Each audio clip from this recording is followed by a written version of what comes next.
Welcome to Syd and Malcolm, heard exclusively on malcolmpresents.com. Syd, how are you doing? I am fine. Today was a schlepping day. I had 5 different full body sweats because it's 85 degrees outside with 80% humidity, and I had a lot of food to deliver today. And I started early. I went to Minion first. I got to Minion at 7 o'clock, and I already had picked up some extra bagels and bakery items. And then I davened till 7:30, and then I went to do my route, which I got done with by 8:30. And I went home, read a paper, and then we set up our farmers market tables, brought out all the food I got from Costco and the other stores, and then got to Trader Joe's at 9:15, and we started getting delivery, getting food from the loading dock. Diane supervises the loading dock. And we got about 2,000 pounds of food this morning, which half of which went to the Five-Town Community Center, Gammy's Pantry, and the rest went to our veteran farmers market, which we put out, and we had out till about 11:45. Then brought everything that we had left back to the pantry. And then I got a call from Costco. They had another 300 pounds of produce, mainly bananas. And I went back there and picked that up and brought it to the pantry, and then just had a little lunch. Yeah, quite a day. Well, and then I went out again at 2 o'clock because I had to make deliveries to a local fire department. They are still in need of emergency gear, and many times through Costco, I get full masks and shields, and I get feminine products, and they have a half dozen female female volunteer firefighters, and I supply them with feminine products along with the others protective gear. Then I went to another drop off at a local nursery that helps us at Christmas time, gave him some water for his workers, and went to my endocrinologist's office to protest the bill that they made a mistake on. And then I came home to you. Fantastic. Here I am. Quite a day. Oh, I was going to ask you, in your religious aspect, do you lace film? I did. I don't do it now. I laced film until about 2 years ago. And what does that signify? I'm not religious Jew. I'm Jewish, but I'm not religious. So there is a headpiece, yeah, and there's an arm piece, and the arm piece is to put you closer to God, and you're wrapping it 7 times around, which is significant for, I believe, the mitzvot that you are currently doing. And then you form the letter Shin on your hand, which is again a religious symbol. And then you have a headpiece so that you're always humble to God. So I do wear my talits. I say a prayer for my talits, but I also say a couple of prayers that I'm going to read a couple to you, which motivate me every day. Okay. And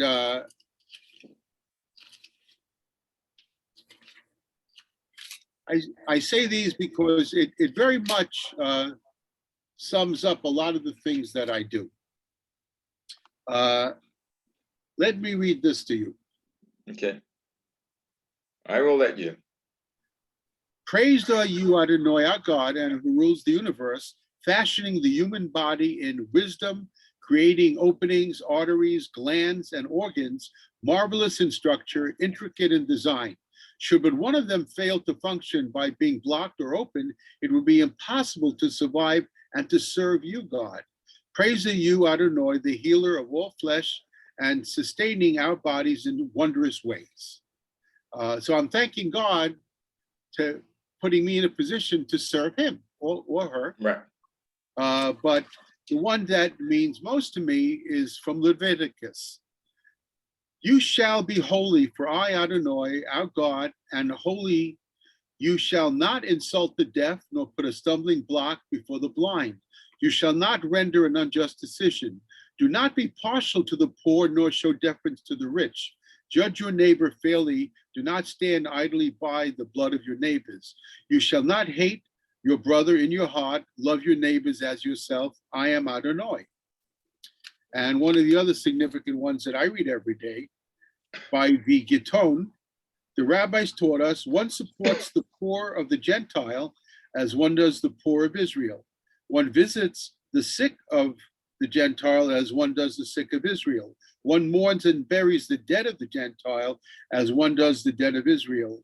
One comforts the mourners among the Gentile as one does Israel for the sake of peace. And I live my life with these prayers, which I say every morning, and it kind of motivates and stimulates me and puts me in a position to honor my own humanity by recognizing that I am humble before God. Yeah. Well, I do something, well, not similar, but the two things, I'm not sure where they come from, but one, do unto others as you would have others do unto you. And then God helps those who help themselves.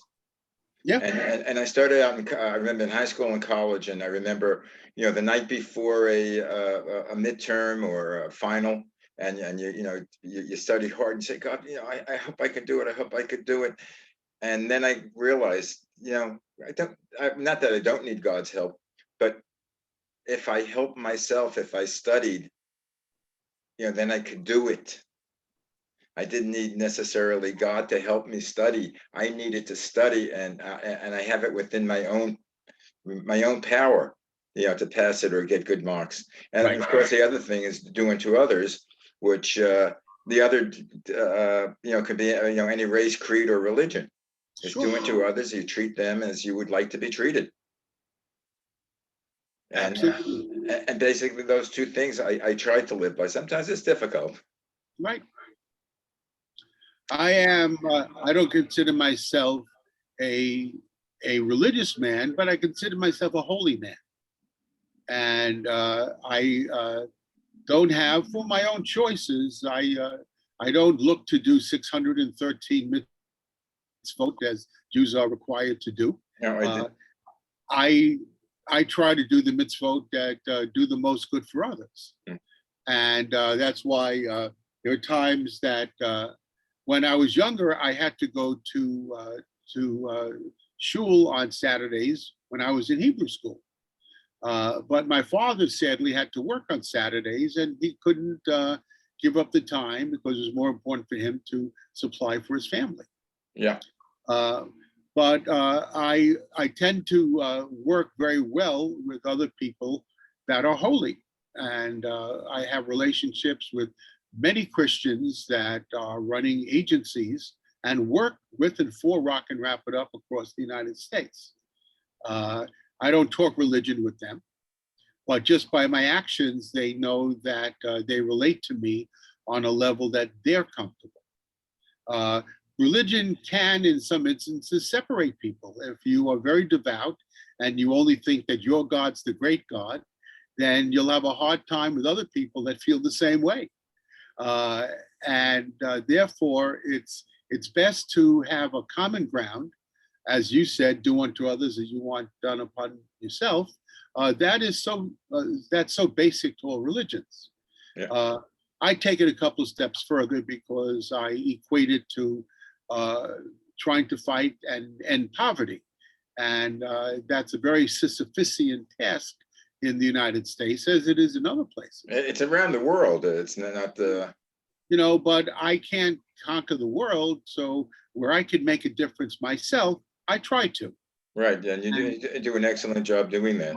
I don't know. I still wake up every morning, Malcolm, thinking I'm not doing enough. And that's my cross to bear, if you were Christian, because I do believe I could always do more and influence more people and have more people be able to be fed.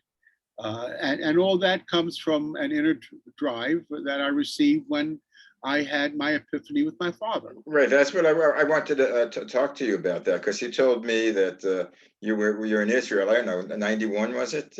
81. 81. You were in Israel with your dad, and you were at the Wailing Wall. We were actually having a commemoration. It wasn't a celebration, but it was a commemoration of all. It was the first world gathering of all Jewish Holocaust survivors, and it was a 6-day event held in Israel. Most of it held in Jerusalem, and my father wanted to go. This was when I was first asked, actually, it was April of 1981 by my mother, because she felt emotionally she couldn't go. But she wanted my dad to have the experience. And at the time, we had 3 very young children. One was 5 months old, and one was 4, and the other was 6. And I spoke to Diane about it, and Diane said, please join your father. And I knew it was a tremendous, tremendous burden to leave at that time with 3 young kids. My mom stepped in to help a little bit. I think Diane's mom and dad did as well. But my father felt this need to be there to say, Am Yisrael Chai. I survived. I'm here. You could not kill me. You killed all of my family, but you couldn't kill me. And look what I've done. I have 3 children. I have a life that I've lived, and I'm living in spite of your trying to kill me, you Nazi bastards. And we were at a place right before one of the main ceremonies in the big courtyard of the Western Wall. There was about 10,000 people there, and I was sitting with my father, and he looked at me. I looked at him, and something passed between us to the point that we were silent. And it went on for about 5 minutes. And it was an awakening for both of us. And we kind of snapped out of it at the same time. I said, Dad, did you feel that? He said, completely. I said, I feel like I need to go back to America and change the world. And he says, I feel the same way. And with that passion was within me, and it is still with me 40 years later. It was 40 years celebration last June 6th, and there was, my life has been turned around, and I've been able to motivate, millions of other people from this inspiration that my father and I had. But I started very simple, Malcolm. It was very much, it was within the realm of my life at that time. I was a scientist. I was working for a medical company. We had just come up with a brand new way of reaching out to doctors about a brand new prescription drug that needed to be told to general practitioners, internists, endocrinologists, of a brand new way of treating thyroid condition, which is a very common condition in the world. And we videotaped the top endocrinologists in the world, our company, and we started sending out those videos to hospitals for grand rounds. And they would show this video of the reasons why to use this drug Synthroid instead of using desiccated thyroid, which was made from animal thyroid. And it was very effective. And it hit me like a thunderbolt. Well, if we could do that with endocrinologists, why can't we videotape Holocaust survivors and camp liberators so that their story will never die, and their stories in the first person can hopefully help stop future Holocausts? And that was my idea. And I came back to America, and I formed an organization on Long Island called Second Generation of Long Island, made up of children of survivors and Holocaust survivors.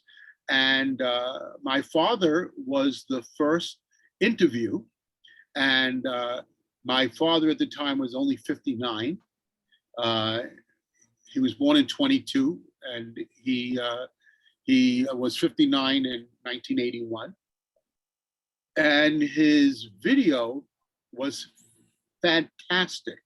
We were trained by a very, very well-known psychiatrist named Dr. Judith Kestenberg, and she specialized in treating the syndrome that so many survivors had, very similar to what military people have, PTS, PTSD. No, not guilt. PTS, PTSD, trauma, caused by the murder of your immediate family, sometimes in front of you. And the videos that we produced were from learning how to do what was called reflective interview technique that Dr. Kestenberg taught us over a period of 6 months. And we all, about 20 of us, went through the training that she did. And then we started videotaping survivors and camp liberators in 1982. And we taped for about 13 years, hundreds of interviews. And then I flew out to California and I met with Steve Spielberg's group there called the Shoah Project. And we gave them our project to do, and they did that for another 13 years. But they were able to use all of our interview kits that we had. We had an entire protocol which took 6 weeks to interview someone. You did an interview to take down information. Then you researched where they were in camps, or where they were in the ghettos, or where they were in the forest.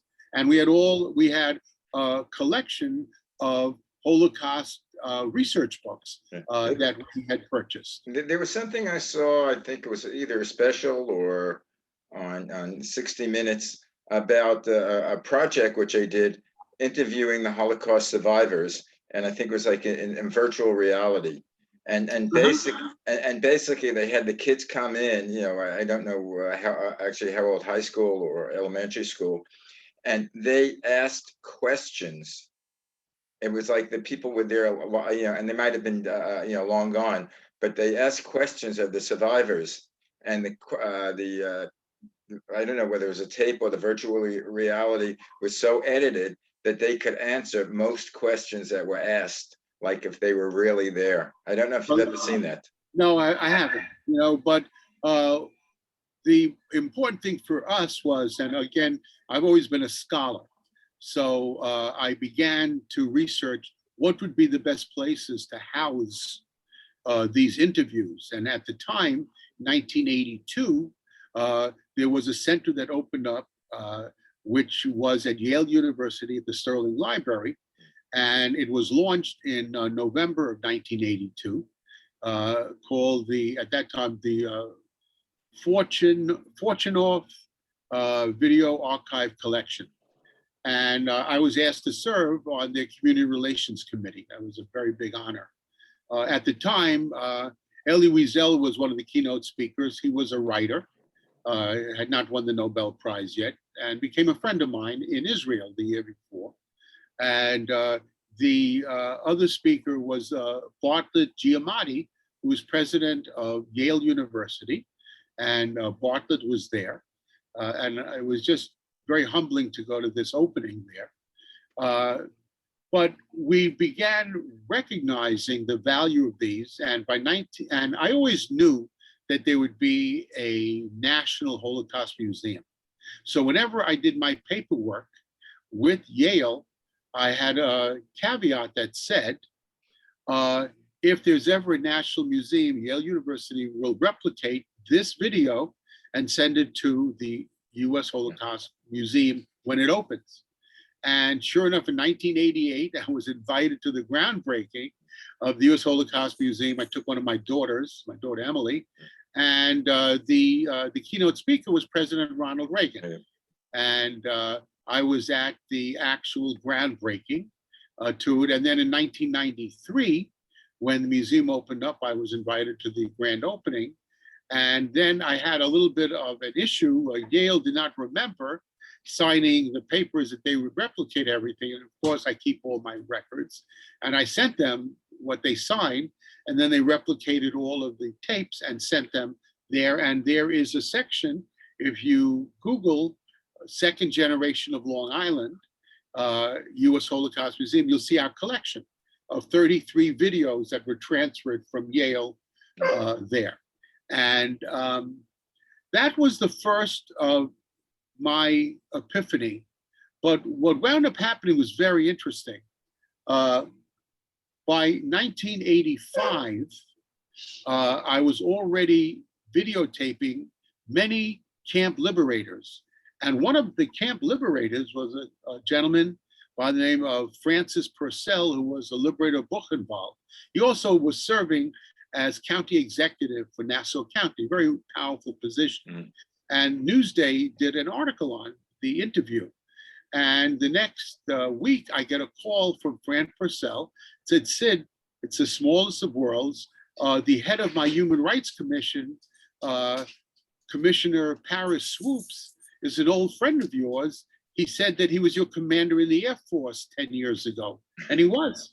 And he saw the article. And Paris went to Fran Purcell and said, I think I want to have Syd serve as on my Human Rights Commission as Commissioner of Human Rights. And he'll be the youngest one. And I was appointed by Fran Purcell and served for the next 18 years as a Commissioner of Human Rights for Nassau County. Mm-hmm. And during that episode of my life, I started working with two other young commissioners, new commissioners, not necessarily young, and we came with what is the best way of stopping bias? Well, trying to get to high school kids, where is high school kids, by the way, that has the most amount of arrests of doing anti-Black, anti-Jewish, anti-Asian to this day, but this goes back in the 1980s. Wow. And so we came up with a conference that we put together at Hofstra University called Your Human Rights Are My Responsibility. And the conference started in 1986. And our first keynote speaker was supposed to be Billy Joel. We wanted music that kids would know, and he canceled out. So one of the people in the Human Rights Office knew a woman named Sandy Chapin. Sandy was the widow of Harry Chapin, who had died in 1981 in a car crash. And Sandy was our keynote speaker, and she was very involved in Native American rights. And there was quite a number of Native Americans living on Long Island for thousands of years. Yeah. The names of Long Island, actually, a lot of the towns are old Indian names, like Montauk and the Rockaways. Yeah. Rockaway was a tribe. So Sandy was our first keynote speaker. And then I started getting involved in working with food pantries through my Kiwanis Club. The Kiwanis Club of the Five Towns had a relationship developed with a local pantry, and I volunteered to pick up bagels in the morning from a Kiwanian that owned a bakery, and I brought them to a place where my other friend would drive them to the pantry. And this went on for about a year, and then I got more active in the pantry. And then the next year, I got a call from Sandy Chapin, and she said, Syd, you never gave me a stipend for speaking to you. And I knew that we had made up that there was no stipend. And I said, I'm sorry. And she says, but you could make it up to me. Could you serve on my board of directors of Long Island Cares, which was a regional food bank? And I said, I would love to. And I said, I'm already active fighting hunger and poverty in my local community. And because of that, Sandy had me on her board, and I was a businessman / scientist / humanist. And she asked me to help run a fundraiser for her. And we went to meet with her late husband, Harry Chapin's first manager, a guy named Ron Delsner, very well known in the music industry in the world. He brought the Beatles to America in the 60s and was Harry's manager in the 70s.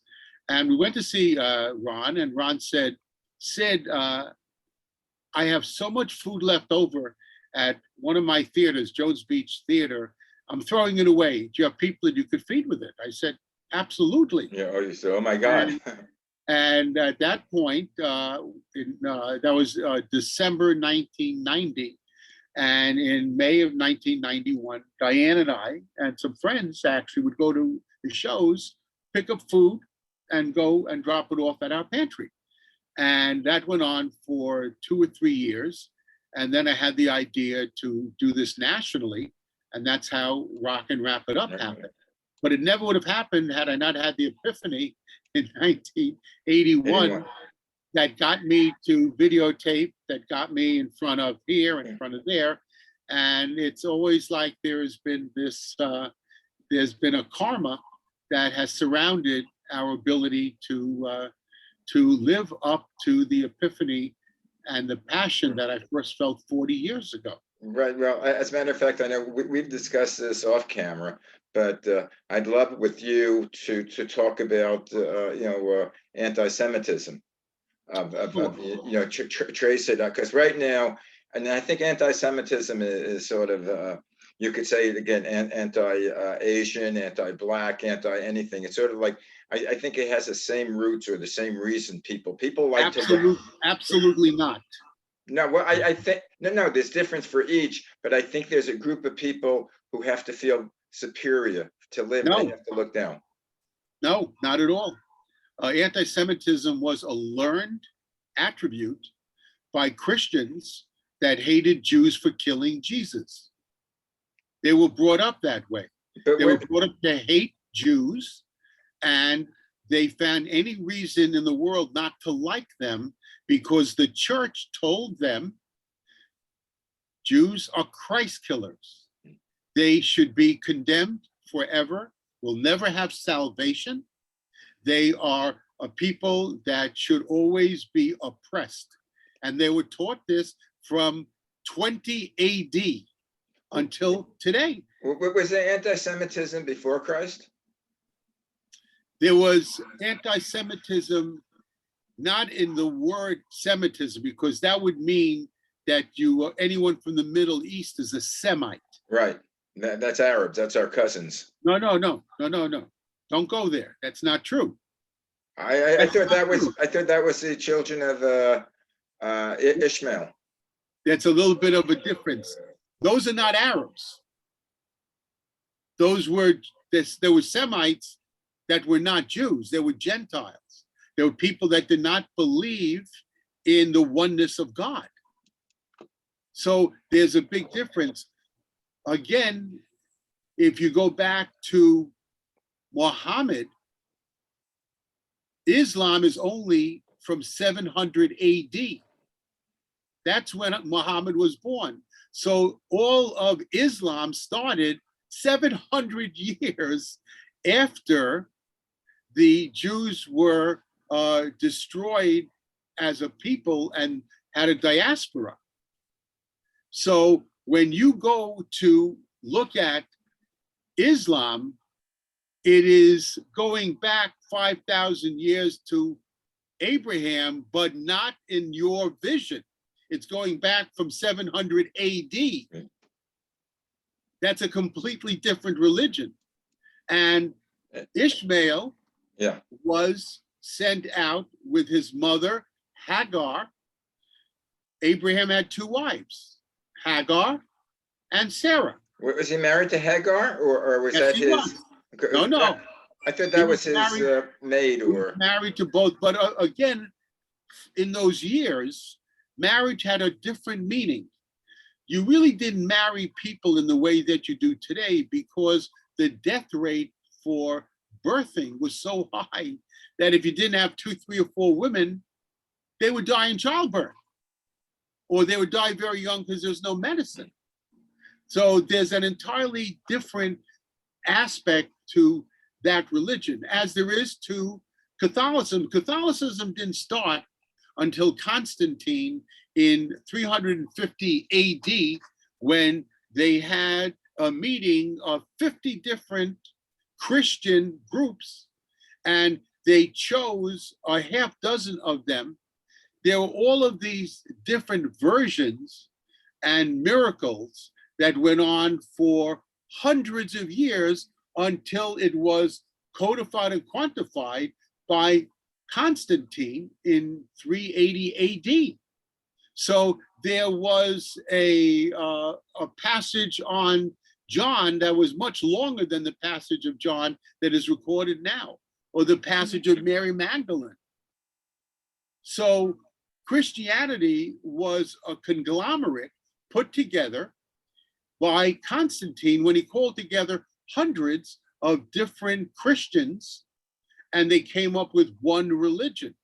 But until Constantine, there were people that believed in Jesus. But believing in Jesus as a Messiah is one thing. Believing as Jesus as a father is another thing.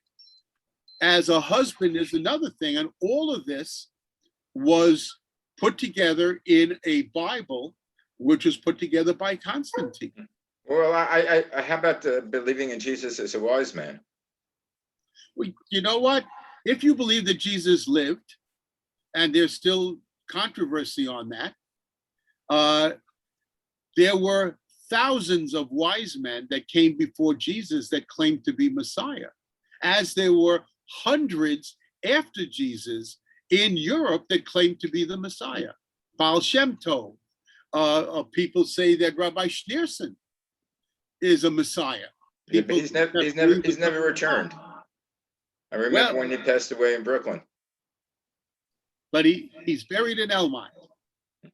And again, if you want to believe, there are a lot of things to believe in. The problem, again, with Judaism for other people is that we've survived 5,780 years. And as much as people have tried to kill us, I just finished a fabulous book called The Jewish Pirates of the Caribbean. And this was a book about the converted Jews that were forced out of Spain in 1492. Yeah. And they went to the Caribbean, and many of them became pirates to destroy Spanish galleons. But this, by the way, our time has run out. It's fascinating. Oh. I'd love to do, again, an offshoot of a show with you because of your knowledge also that, and again, anti-Semitism, which has reared its ugly head again. I mean, more so than ever. I am very involved now. Right now, 90% of the anti-Semitism we're dealing with is anti-Jews from the Muslims. In Europe, it's all Muslim. It's a little far right in Germany and Austria, but not compared to the killings that are going on in France, in Germany, in Austria, in Belgium, of Jewish people. But how about the anti-Semitism in this country? Very, very little right wing. As much as people like to have it as dogma, the reality is it is Muslim. In New York, the majority of anti-race, anti-bigotry is anti-Jewish by Muslims. By Muslims. Okay, by the same in all other big cities, especially now on college campuses that have the Palestinian movement that have been anti-Jewish. Just a quick joke before we go out. Go ahead. I mean, the joke is like on Christmas Eve, where do all the Jews go? They go to Chinese restaurants. Right. So the joke is if we're 5780, and I forget what the Chinese calendar is, it's a little less. All those years that the Chinese didn't exist, for the Jewish population, it's called the Dark Ages. No Chinese restaurant, no Chinese food. Anyway, you didn't appreciate that joke. Well, that's my story I'm sticking to. Okay, kid. I'll speak to you next week. Hopefully next week will be great. It sounds fascinating. By the way, it was fascinating things that you talk about, which I was totally unaware of, and I hope people listening, had a slight education on that. You know what? If you read, you learn, and you have to trust your reading. Constantine's Sword was written by Christian priests, and it followed 2,000 years of anti-Semitism. One of the things, by the way, that's interesting, the Jews were kicked out of England in 1282, and that set a blueprint for Queen Isabella kicking out the Jews of Spain in 1492. She was not the first, though she probably was the worst, because in England they did not burn Jews at the stake, and in Spain they did. Thousands and thousands of Jewish people were burned at the stake, even if they declared they were Christian. But if they were found to be hidden practicing. They were, and more importantly, all of their assets were taken. That was the one thing that the Christians learned, that the Jews were very good at business because they had to be. But if they acquired a lot of property, they were just killed and the property was stolen by the Christians. Well, And that's in every country. well, that's what happened with the Nazis. Well, the Nazis did it to a point, but before the Nazis, the Spanish did it. Yeah. The Poles did it worse than anyone, because the Poles to this day do not want to give property back to Jews that they stole. In 2021, there are still, to this day, Poles that have gone to Polish laws, and they are upheld that they don't have to give the properties back to Jews. Unbelievable. Anyway, Syd, we'll continue on with this, definitely. Absolutely. Anyway, have a great week. Good. Thank Bless you. you. Bye. Bye-bye.